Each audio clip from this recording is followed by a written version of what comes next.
This video is brought to you by Squarespace. Besties, I think it's officially time that we can talk about fall trends. I don't know if these are predictions, but this is definitely what I am looking forward to styling this fall. Disclaimer alert, alert, alert, alert. We all know how we feel about fashion trends, okay? You've seen a lot of us talk about this. Take fashion trends with a grain of salt. At the end of the day, we all gonna dress how we want. Do you, boo. If you have been doing animal print forever, keep doing it. Fashion, we all know, is an evolving door.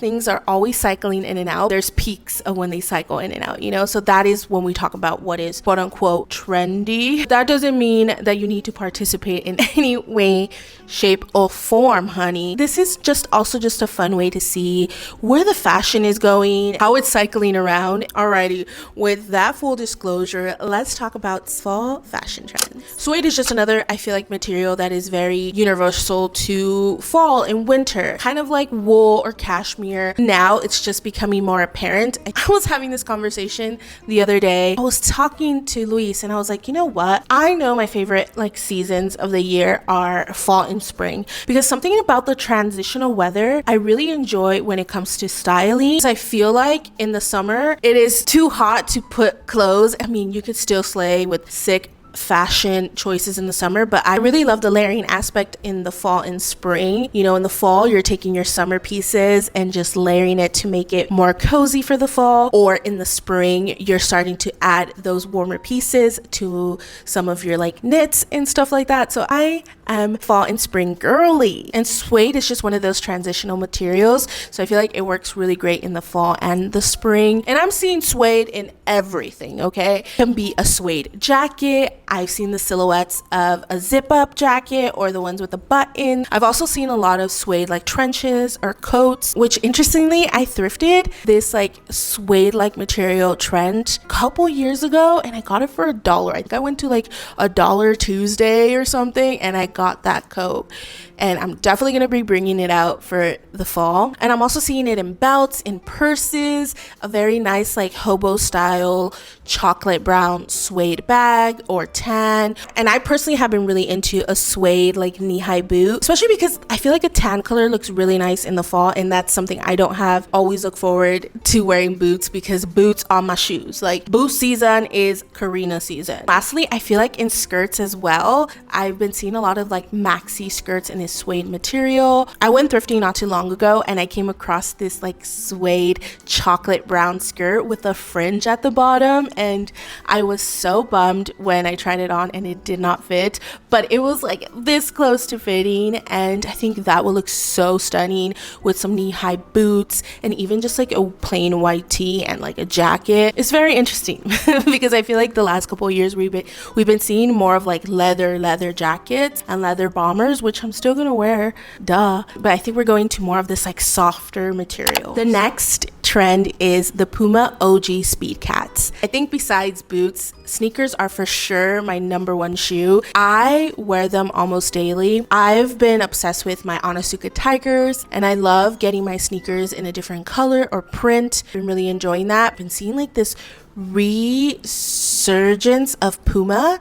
Obviously, we can talk about Adidas and Sambas and how just prevalent they've been the last couple years. And I think other companies have seen that rise and are now bringing more a flat shoe. And Puma is one of those. I really actually like the silhouette of this. I have seen vintage versions of these Puma speedcats. The new ones that they are releasing do have the Puma logo in the front, which I think that's really cool and interesting. And also just the gazelles or the Sambas, they come in different colors, and I think a lot of people just want a statement shoe. The one that I've been seeing a lot lately is the red one, and it's interesting because I think sometime in June or July, Puma had this little archive meetup with other influencers. I think they were in Paris. You just see a lot of people wearing the Puma, so I just think that in itself, they're really marketing these shoes. That is gonna be the next sneaker, if you will. I'm actually really interested in it because I just heard heard that the Puma shoes are not the most comfortable, so that's the only thing, because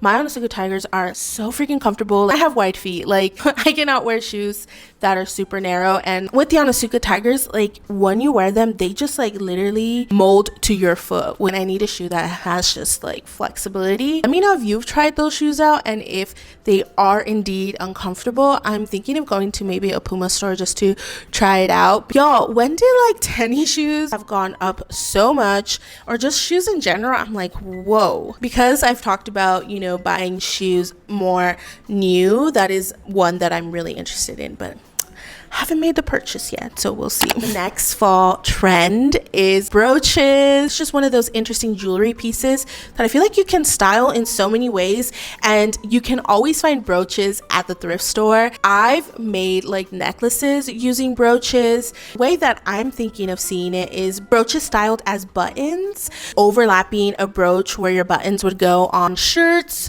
even blazers. I feel like even to cinch a blazer will look really nice. Another way I feel like we're gonna be seeing brooches styled is on belts. My friend Julia from the Millennial Decorator, she has this belt that has like all these different brooches, and I think it just looks really cool. I'm not sure if she added those or it just came that way, but I feel like we're gonna be seeing a lot of like that kind of styling, personalizing, and brooches are personal. Like whatever you pick up or thrift, like they're very unique to you. So I think we're gonna be seeing that, or even adding it on bags as well. I did see on TikTok a while back that this girl thrifted like this denim purse, and it came with all these different pins on it, and it was like little picnic baskets or little soda cans and stuff like that. So I think we're just going to be seeing more. It's literally the personification of your accessories. We've seen it in shoes, we've seen it in, you know, adding different keychains to your bags,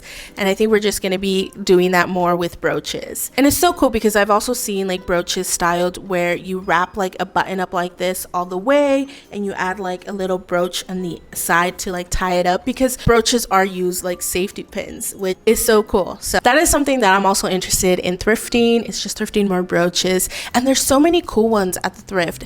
And yeah, so check out your local brooches. No surprise on this one because you already loved it, but we're just going to be seeing it more, and that is animal print. We saw the resurgence of leopard print last fall, and I think now we're just going to add all these different prints, you know, with polka dot also just being resurgence in the summer. I feel like we're just going to start seeing more zebra print, and especially cowhide. And I just think because these two prints are very neutral, I think it's really easy to add them into your wardrobe and mix and match with the things you have in your closet. I have zebra print and cowhide, and I've been styling them for the past couple years, so this is just, you know, another way of showcasing how I'm gonna style it even more this fall. And I like to start with prints more on like an accessory at first, so whether that's like a zebra printed bag or cowhide printed shoe, and then if you really like the print, then you can start adding it with different pieces, because I just like to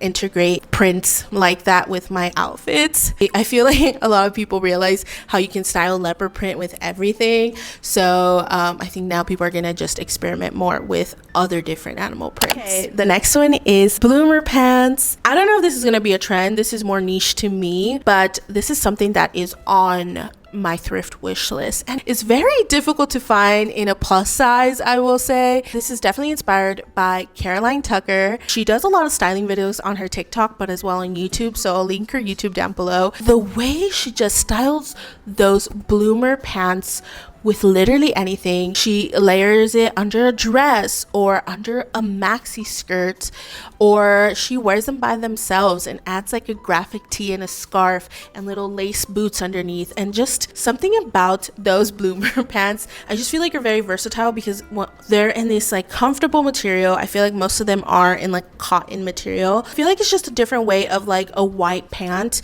but actually being able to be layerable. I even feel like you can wear other pants on top of it and have just like the bloomer part of the pants pop out under.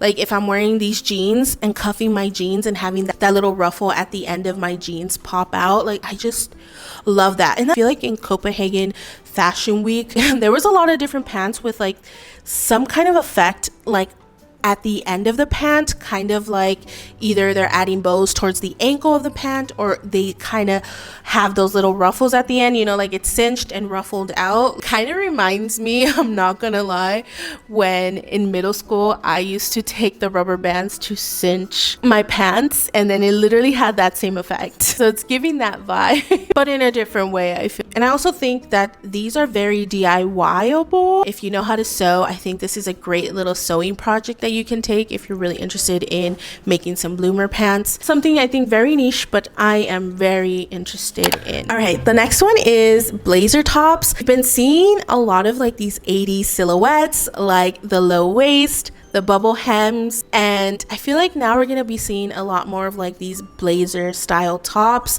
I think my photos are gonna show more justice of what I mean, because I'm like trying to explain it. Kind of like these 80/50 style tops. It's literally a blazer, but it can be short sleeve, it's more fitted, and sometimes they come with a matching set. And I feel like I see a lot of these at the thrift store, and I think this really stems from, you know, the aesthetic of the old money. We've been seeing a lot of these silhouettes in tops, like those vest style tops with the buttons all the way from the neck down. Slowly the blazer tops are going to be the same, and we are going to be seeing more of those fitted blazers, even like kind of cinched with a belt, or just blazers that are more cinched in the waist and have like a peplum look. So it's giving a little bit 50s mixed with the 80s kind of top, and very old money, honey. These you can all thrift, baby, okay? Know that for a fact. If you are interested in that, go to the thrift, baby. You can definitely find it. This one, no surprise, honey. Denim on denim. Denim, denim, denim. Denim, denim, denim. Y'all, I've been telling y'all for a while that I've been trying to find a denim button up and a long sleeve and a short sleeve, okay? I've always enjoyed a Canadian tuxedo look, but I just feel like this fall is gonna be in a whole different ball game. I just feel like there's so many different silhouettes and washes that you can do with the denim on denim, whether you're matchy with the washes or different color washes with the denim. Like, it's just a really fun way, I think, for a base when you even want to layer more pieces on top. I'm like, I don't know what to say, because I feel like denim on denim is just like, yeah, we all do it. And I just feel like double denim is just gonna thrive a lot in the fall, because it just layers so well with other different pieces. So I have not come across one. Thrift gods, I'm ready when you're ready. All right, I guess this one kind of coincides with the last one, but that is just wide-legged pants. More of like these 70s style wide-legged pants. I think slowly we've been seeing like more jeans in this style, even like low-rise, mid-rise jeans. A lot of them are, you know, that baggy fit and more of a wider leg. So for me, I'm more interested in like a 70s style high-waisted wide leg, or even just like a flare pant. I love the way flare pants look with boots underneath, and I think it'll look great with just even like a graphic tee tucked in and some boots. Even add like a denim vest if you want. I think just more of a wider leg pant is what I am interested in looking for. Before we end the video, I would love to thank today's sponsor, which is Squarespace. If you haven't created your own website, Squarespace is the all-in-one platform for entrepreneurs to stand out and succeed online. You can create anything from a simple blog to an e-commerce store, and Squarespace makes it easy to create a beautiful website, engage with your audience, and sell anything from products to content all in one hub. They offer pre-made templates to get you started, and once you select one, you can personalize it however you want. Lastly, they have an asset library where you can upload, organize, and access all your content from one central hub and use them across the Squarespace platform. Sell anything from products to content all in one place, and all in your own terms. When you're ready to launch, go to squarespace.com/Karina Gomez to save 10% off your first purchase of a website or domain. Thank you, Squarespace, for sponsoring this portion of the video. Alrighty, besties. So those are my fall 2024 trends, and I want to know what is trending in your world. What is something that you're interested in styling this fall? I feel like fall is just one of the best seasons in general, because I feel like the weather is truly amazing during that time, but also just the vibes during fall. And I think it's also just like there's so many cool holidays during the fall. I'm talking about Halloween, Dia de los Muertos, you know. One of the reasons why I enjoy the fall time is just a lot more going on, I feel like, and just more holiday time and more, you know, family time. And I think in my next video, I'm gonna go try thrifting some of these trends. So I'm really excited, but let me know what other videos you'd like to see. Thank you so much for tuning in and hanging out with me. I really appreciate it. How do I feel about this background? I've been loving filming here lately. Like, I've been trying to change it up because for a while I was filming like in front of my edit gear, but something about this is just like so cozy, and you can actually see another part of my living room. So let me know if you like this. I've been liking it. If you want to catch up with me on all of my social platforms, I'm living as Karina, and don't forget to give the video a like and a share. I really appreciate it. That is all for me, and I'll see you soon with a new video. Bye.